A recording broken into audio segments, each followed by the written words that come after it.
ça. Malheureusement, en fait, il y a quelques petits obstacles en ce moment.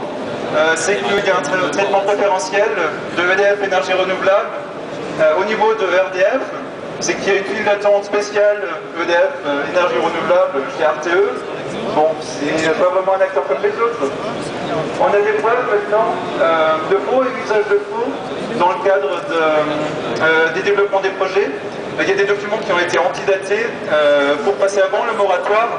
Donc ça, c'est quelque chose qui malheureusement n'est pas trop possible pour un développeur de projet lambda comme nous. Enfin, que je parle moins pas de solaire, c'est essentiellement des PME et des gens qui les supportent. Donc, bon, les distorsions de concurrence de ce type, on apprécie pas énormément, mais ça se comprend, je pense. On dénonce le fait que EDF, EN et plus généralement les acteurs qui sont capitalisés par le groupe EDF sont beaucoup plus proches du gouvernement que beaucoup d'autres, et manifestement il y en a qui sont en train de s'arranger sur les quotas. J'ai été dans la concertation Charpin, bon, pas du bout en bout, mais j'y étais pendant 1h30, ça suffit de comprendre qu'il y a une très grande majorité de gens qui sont contre les appels d'offres et qui sont contre les quotas dans cette commission, et qu'ils seraient capables, enfin beaucoup de monde serait capable de baisser les prix dans le cadre d'un marché avec une saine concurrence, où tout le monde joue selon les mêmes règles. Mais bon, il y en a quelques-uns quand même qui militent pour des appels d'offres, qui vont contribuer à créer un oligopole de quelques acteurs sur un tout petit marché. Et bon, on pense que c'est dommage pour la France, parce qu'avec le même montant de CSPE, on pourrait créer 2 fois plus d'emplois, on pourrait créer 2 fois plus de kilowattheures, et c'est pour ça qu'on est là. Donc en ce moment, dans les concertations Charpin, bon, le rapport est probablement sorti hier soir.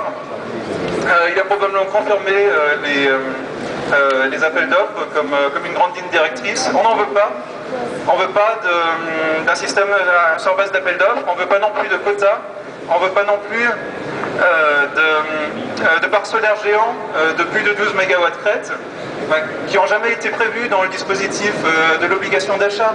Les tarifs ne sont pas faits pour ça. Les projets géants qui sont saucissonnés en tranches de 12 MW crête, c'est un abus de droit.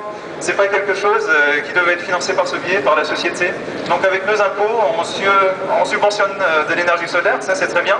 Mais par contre, on le fait à un tarif beaucoup plus élevé, et pour le plus grand bénéfice de fonds de défiscalisation qui font ce genre de manœuvre. Et il y a quelques acteurs, il y a très peu d'acteurs, il y en a peut-être 3 ou 4 qui sont... Pardon, hein? Qui ça? On t'a mis un petit mot. Ah, d'accord. Yes. Et bon, bien sûr, il y a une campagne de dénigrement en ce moment au niveau du photovoltaïque en France. Ça se passe depuis 2 ou 3 mois. Ça se passe avec l'appui du gouvernement, ça se passe à grand renfort de mensonges de Nathalie Kosciusko-Morizet, qui a dit que 90% des panneaux solaires étaient chinois, que la plupart des acteurs, dont nous, PME, qui représentons quand même 15 000 et 25 000 emplois de la filière, sont des vilains spéculateurs. Et en fait, on pense que c'est pas forcément que nous, et on pense surtout que le plus gros utilisateur de panneaux solaires chinois, c'est EDF-EN.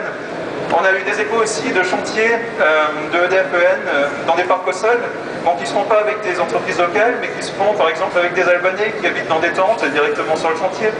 Donc bon, la manière de faire est différente selon qu'on est un très grand acteur, un peu privilégié, ou selon qu'on est une PME du terroir qui veut développer ses projets en accord avec les tailles des bâtiments de ses clients, avec leur contexte. Enfin, dans une PME, on va s'arranger avec un client, on va utiliser les entreprises de ses amis, on va se développer ensemble, on va réduire les coûts.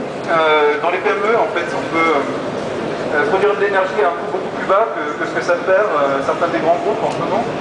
Et pourquoi l'État essaye en ce moment de tuer les PME? C'est probablement parce que on veut protéger les marges de quelques fonds de défiscalisation et de quelques très gros acteurs.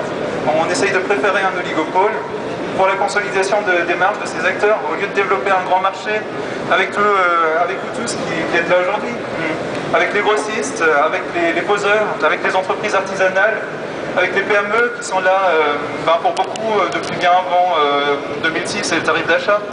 Donc on est en train de détruire un tissu de micro-entreprises, de petites PME aussi, qui vont jusqu'à 30-40 personnes, qu'on a mis en place avec la CSPE sur 3 ou 4 ans maintenant. Et on est en train de le détruire pour faire la place aux plus financiers des acteurs. Et on pense que c'est dommage parce qu'on pourrait faire de belles choses avec la CSPE. Et là-dessus, est-ce que je pourrais passer la parole à quelqu'un d'autre? Par exemple, une des entrepreneurs lésés du collectif Touche pas aux mains de Projet Solaire, pour dire un peu comment ça se passe en ce moment dans les entreprises.